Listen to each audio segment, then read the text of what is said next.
एक बार फिर नरेंद्र मोदी के हनुमान चिराग पासवान के साथ बिहार में खेला होने जा रहा है और खेला करने वाला चेहरा फिर वही जनता दल यूनाइटेड, फिर वही चेहरा नीतीश कुमार का। इस बार खेला दोहरा है चिराग पासवान के साथ।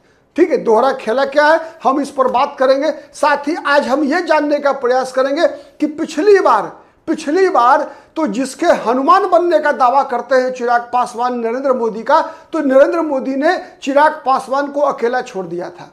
क्या इस बार नरेंद्र मोदी क्या अपने हनुमान की रक्षा करेंगे, ये देखने की बात होगी। मित्रों, आप देख रहे हैं पॉलिटिकल आइडिया और मैं हूं प्रदीप कुमार। पॉलिटिकल आइडिया के आज के इस अंक में मित्रों हम फिर बात करेंगे चिराग पासवान की। चिराग पासवान के साथ जिस प्रकार से एनडीए के अंदर लगातार खेल हो रहा है, सीटों के मामले में, मुख्यमंत्री पद की उम्मीदवारी के मामले में, आज हम इस विषय को जानने का प्रयास करेंगे। जो समाचार निकल कर आ रहा है उससे दो समाचार महत्वपूर्ण निकल कर आ रहा है, जिससे चिराग पासवान एक बार फिर लगता है कि वही 2020 वाली स्थिति में शायद पहुंचते दिख रहे हैं। मैं क्यों कह रहा हूं, उसका सबसे पहला कारण समझिए कि एनडीए ने लगभग ये तय कर लिया है मोटे तौर पे कि आधी सीट बीजेपी, आधी सीट जनता दल यूनाइटेड, और जनता दल यूनाइटेड अपनी आधी सीटों में से, मतलब 243 का आधा कर लीजिए 122 121, उसमें से जनता दल यूनाइटेड अपने 2 सहयोगियों मतलब उपेंद्र कुशवाहा और जीतन राम मांझी को 122 में से सीटें देगी। बीजेपी के हिस्से 121 सीटें, उसमें बीजेपी को चिराग पासवान को अपने हिस्से से सीट देना है। यह जनता दल यूनाइटेड का यह प्रस्ताव है, जिसके लिए बीजेपी तैयार नहीं हो रही है। बीजेपी का सलाह है कि जो फॉर्मूला लोकसभा चुनाव में अपनाया गया, लोकसभा चुनाव का फॉर्मूला क्या था? लोकसभा चुनाव में जो फॉर्मूला था कि जितनी लोकसभा सीटों पर जो दल लड़ी थी उसको 6 से गुना कर दिए। चूंकि बिहार में हर विधानसभा लोकसभा क्षेत्र के अंदर 6 विधानसभा सीट आती है। इसका मतलब भारतीय जनता पार्टी 17 विधानसभा सीट लड़ी थी, मतलब 102 सीट। जनता दल यूनाइटेड नीतीश कुमार की पार्टी 16 लोकसभा सीट लड़ी थी, मतलब 16 गुने 6 बराबर 96 विधानसभा सीट। चिराग पासवान की पार्टी 5 लोकसभा सीट लड़ी थी, तो 5 गुने 6 बराबर 30 विधानसभा सीट। बच गए कितने, जोड़िए, 102, 96, 198 और 30, 198 और 30, 228, बच गए 15 विधानसभा सीट। इन 15 विधानसभा सीटों में 8 सीट जीतन राम मांझी और 7 सीट उपेंद्र कुशवाहा को देने का प्रस्ताव बीजेपी ने किया, लेकिन जनता दल यूनाइटेड इसके लिए तैयार नहीं हो रहा है। जनता दल यूनाइटेड नीतीश कुमार की पार्टी की यह चिंता है कि किसी भी कीमत पर बीजेपी इस स्थिति में ना हो कि जिससे कि चिराग पासवान कोई खेला कर सके। ठीक है, चिराग माइनस नीतीश कुमार कोई ऐसी परिस्थिति नहीं बने जिससे कि कोई बिहार में अगली सरकार बन सके। ये नीतीश कुमार, इसीलिए नीतीश कुमार किसी भी कीमत पर यह नहीं चाहते कि चिराग पासवान की पार्टी 20 सीट से ज्यादा लड़े। यह नीतीश कुमार का सबसे बड़ा इशारा है। एक दूसरा अब जैसी समाचार निकल के आ रही है कि नीतीश कुमार की पार्टी ने यह तय कर लिया है और शायद बीजेपी की भी हरी झंडी मिल गई है कि निशांत कुमार की ताजपोशी चुनाव से पहले हो सकती है। यह बड़ी संभावना, बड़ी बात मैं बता रहा हूं आपको। उसके कई कारण हैं। सबसे पहले आप देखिए कि बिहार में लगातार 2 मंत्रियों को जनता दौड़ा रही है। आपने देखा पटना में, राजधानी में अटल पथ पर मंगल पांडे को जनता ने दौड़ाया। आज समाचार आ रहा है नालंदा में, गृह जिले, नीतीश कुमार का गृह जिले, श्रवण कुमार, वरिष्ठ मंत्री के गृह जिले में श्रवण कुमार को दौड़ा दिया जा रहा है। आप अनुमान लगा लीजिए कि नीतीश कुमार की सरकार की एक तरह से हकीकत क्या है। वर्तमान स्थिति अगर हम देखें तो नीतीश कुमार की सरकार अपनी अलोकप्रियता के उच्चतम स्तर पर है। अलोकप्रियता के, लोकप्रियता का नहीं कह रहा हूं, अपनी अलोकप्रियता का उच्चतम स्तर पर है जब मंत्रियों को दौड़ा रही है जनता। आप याद कीजिए नीतीश कुमार की सभा में किस प्रकार का हंगामा हुआ था विगत दिनों। नीतीश कुमार की सभा में भी नीतीश कुमार का विरोध हो रहा है और नीतीश कुमार के मंत्रियों को तो जनता दौड़ा रही है। ठीक है, ऐसी परिस्थिति कभी देखी थी क्या बिहार के अंदर?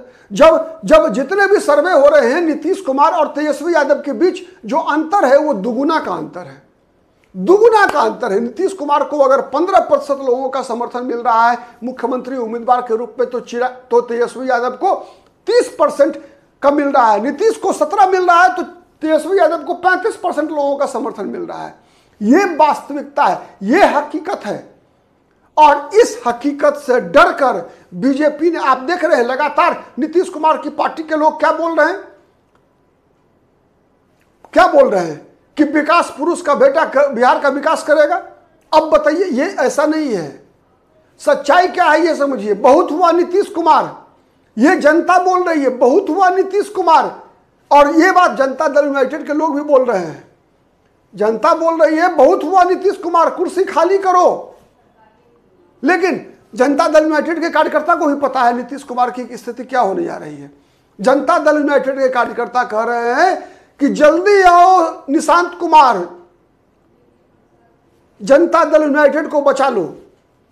यह दरअसल स्थिति है। इसीलिए आप लगातार देख रहे हैं कि चाहे वो जनता दल यूनाइटेड का कार्यालय हो या नीतीश कुमार का आवास हो, बाहर में बड़े बड़े होर्डिंग लग रहे हैं। किस बात का संकेत है भाई?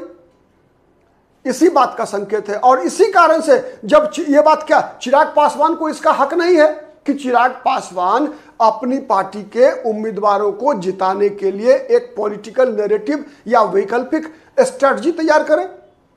तो चिराग पासवान ने तो यही काम किया है। चिराग पासवान ने कहा कि हम बिहार में सरकार बनाना चाहते हैं, 243 विधानसभा सीट लड़ना चाहते हैं। चिराग पासवान खुद बोल रहे हैं कि उनकी पार्टी के लोग चाहेंगे तो चिराग पासवान विधानसभा चुनाव भी लड़ेंगे।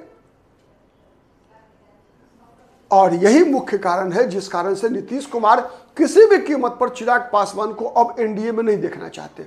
यह सच्चाई है। अब तक अगर चिराग पासवान की अगर एनडीए से विदाई नहीं हुई है तो उसका एकमात्र कारण है, आप समझ लीजिए कि बीजेपी, नरेंद्र मोदी। नीतीश कुमार अपनी ओर से हर वो प्रयास कर रहे हैं जिससे कि चिराग पासवान को बाहर जाना पड़े। और चिराग पासवान की मजबूरी है। और वो दबाव अगर नहीं बनाएंगे, अगर मुख्यमंत्री पद के उम्मीदवारी के नाम पर, विधानसभा चुनाव लड़ने के नाम पर, तो नीतीश कुमार जिस प्रकार से बार्गेनिंग करने के लिए जाने जाते हैं, नीतीश कुमार तो कहेंगे कि 5 गो लड़ लो, अपना पार्टी का विलय कर दो हमारी पार्टी में। ठीक है, ये सच्चाई है। चूंकि हमने देखा है इतिहास, 1996 से, जब से नीतीश कुमार की समता पार्टी का भारतीय जनता पार्टी से गठबंधन हुआ, जब नीतीश कुमार ने बीजेपी जैसी बड़ी पार्टी को हड़पने में कोई कंजूसी नहीं बरती, तो चिराग पासवान और जीतन राम मांझी या उपेंद्र कुशवाहा की पार्टी को भी खा गए कि नहीं खा गए नीतीश कुमार, बताइए।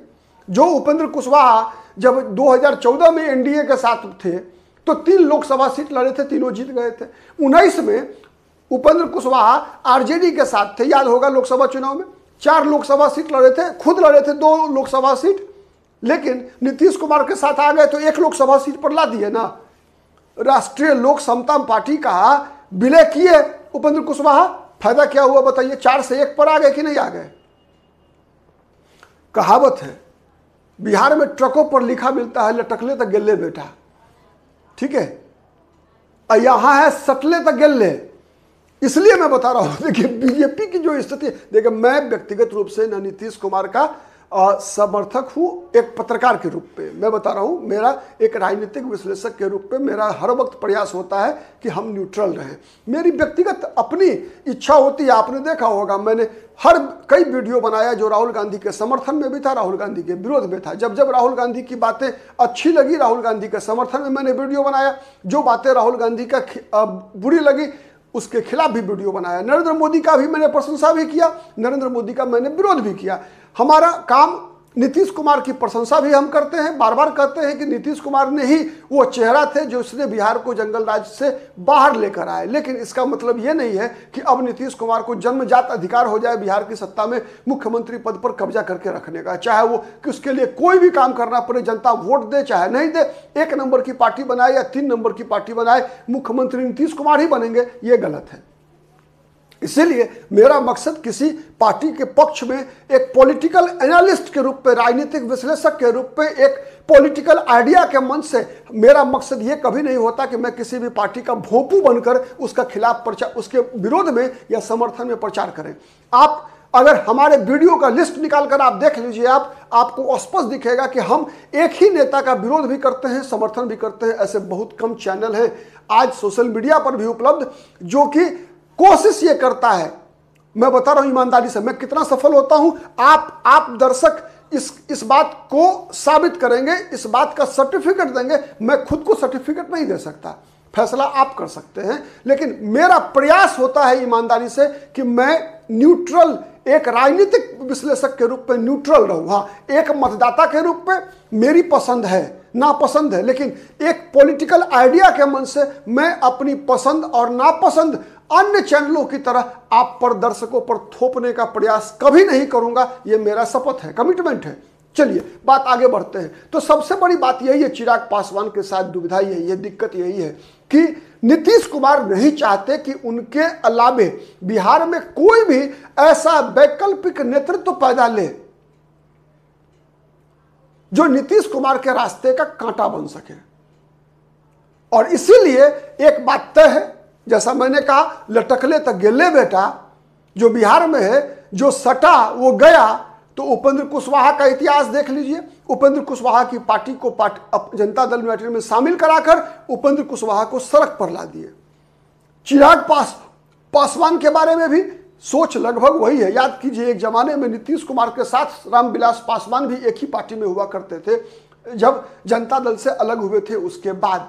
याद कीजिए, जनता दल के नाम से पार्टी बनी यूनाइटेड जनता, उसी में रामविलास पासवान भी थे, शरद यादव भी थे, नीतीश कुमार भी थे, जॉर्ज फर्नांडिस भी थे, दिग्विजय सिंह भी थे। सबको क्यों बारी बारी से अलग जाना पड़ा? क्यों अलग होना पड़ा? एको हम द्वितीयो नास्ति, मेरे अलावे कोई दूसरा नहीं। और यही चीजें हुई थी स्वर्गीय रामविलास पासवान के साथ 2000 में। जब 2000 में रामविलास पासवान भी बिहार का मुख्यमंत्री बनना चाहते थे। मैं 2000 इसलिए बहुत सारे दर्शकों को शायद पता नहीं हो कि वर्ष 2000 में नीतीश कुमार 7 दिन के मुख्यमंत्री बने थे। नीतीश कुमार अल्पमत की सरकार बनाए थे और नीतीश कुमार को उस समय में बीजेपी की केंद्र में सरकार थी। अटल बिहारी वाजपेयी प्रधानमंत्री थे, बिहार में गवर्नर थे विनोद चंद्र पांडे, ठीक है। और नीतीश कुमार को शपथ दिलाया गया, उम्मीद नीतीश कुमार ने दिलाई कि मैं बहुमत जुटा लूंगा, लेकिन नीतीश कुमार बेउर जेल के दरवाजे दरवाजे, बैरक बैरक घूमते रहे, बहुमत नहीं जुटा पाए। अंत में 7 दिन के बाद नीतीश कुमार की सरकार गिर गई, दोबारा राबड़ी देवी की सरकार बनी। उन दिनों रामविलास पासवान भी चाहते थे बिहार का मुख्यमंत्री बनना, लेकिन बीजेपी ने, अटल बिहारी वाजपेयी ने लालकृष्ण रामविलास पासवान की तुलना में नीतीश कुमार का साथ दिया। इसलिए दिया कि नीतीश कुमार वह चेहरा थे जिसने बीजेपी को एक तरह से, जो बीजेपी अस्पृश्य थी, अछूत थी, 1996 तक किसी भी राजनीतिक दल के लिए कोई भी राजनीतिक दल बीजेपी से गठबंधन नहीं करना चाहता था। तो उस अछूतपन को नीतीश कुमार ने बीजेपी को मुक्त कराया था। तो इसीलिए अटल बिहारी वाजपेयी ने नीतीश कुमार का नाम आगे किया, नीतीश कुमार बिहार के मुख्यमंत्री बने। उससे नाराज होकर रामविलास पासवान फिर आने वाले कुछ दिनों के बाद गोधरा कांड का बहाना करके एनडीए से बाहर आ गए थे, मंत्री पद से इस्तीफा देकर अपनी पार्टी लोक जनशक्ति पार्टी बनाया था। और नीतीश कुमार लालू यादव का खेल खराब करने के लिए बिहार में मुस्लिम मुख्यमंत्री का नारा दिया था। ये इतिहास रहा है। मतलब नीतीश कुमार के कारण स्वर्गीय रामविलास पासवान भी मुख्यमंत्री नहीं बन पाए थे, ये सबसे बड़ी बात है। उस दौरान जब 2005 में किसी भी दल को बहुमत नहीं मिला तो रामविलास पासवान ने समर्थन जनता दल यूनाइटेड से भी मांगा, नीतीश कुमार से भी मांगा, लालू यादव से भी मांगा।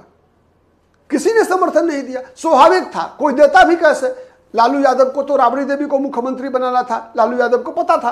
तो राजनीति ऐसी ही होती है, ऐसी ही है। इसीलिए नीतीश कुमार दिल से चाहते हैं चिराग पासवान एनडीए में न रहे। यह बात में पूरे परिस्थितियों का, जितनी बातचीत चल रही है सीट शेयरिंग के मामले में, जो सीटों की संख्या निकल कर आ रही है, उससे यही बात स्पष्ट हो रहा है कि किसी भी कीमत पर नीतीश कुमार नहीं चाहते कि चिराग पासवान एनडीए में रहें, चिराग पासवान को बाहर जाना पड़े, मजबूर कर दे चिराग पासवान को, जिससे कि चिराग पासवान एनडीए को छोड़कर चला जाए। ऐसी पूरी साजिश व्यूह रचना रची जा रही है। अब चिराग पासवान का एकमात्र सहारा है प्रधानमंत्री नरेंद्र मोदी। देखते हैं प्रधानमंत्री नरेंद्र मोदी कौन सा किस हथियार से, किस तरीके से चिराग पासवान का बचाव करते हैं। आज के लिए इतना ही। हमारी नज़र इस समाचार पर बनी रहेगी। आप भी अपना आशीर्वाद हमारे पॉलिटिकल आइडिया पर बनाए रखिए। आज के लिए इतना ही। बहुत बहुत धन्यवाद। नमस्कार।